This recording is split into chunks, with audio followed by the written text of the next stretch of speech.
శ్రీమాత్రే నమః. ఒక రోజున చిత్రాంగదుడు వేటకు వెళ్ళాడు. ఆ గాఢారణ్యంలో అతన్ని మరో చిత్రాంగదుడనే గంధర్వుడు చూశాడు. బలపరాక్రమాలకు మెచ్చి విమానం దిగివచ్చాడు. వీరోచితంగా ద్వంద్వయుద్ధం జరిగింది.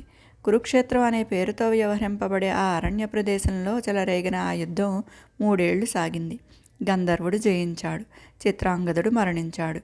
భీష్ముడు అంత్యక్రియలు జరిపించాడు. తమ్ముడు విచిత్రవీరుడికి పట్టం కట్టాడు. తాను సంరక్షకుడిగా నిలిచాడు.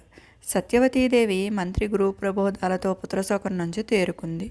వ్యాసుడు కూడా చిత్రాంగద మృతికి విచారించిన విచిత్రవీర్య పట్టాభిషేకానికి సంతోషించాడు.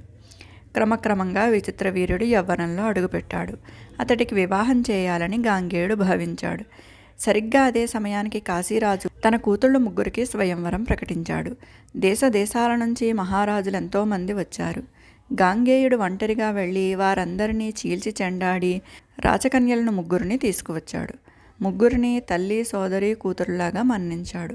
సోదరుడికిచ్చి వివాహం జరిపిస్తానని తన తల్లి సత్యవతీదేవికి నివేదించాడు. బ్రాహ్మణులను పిలిచి ముహూర్తం పెట్టించాడు.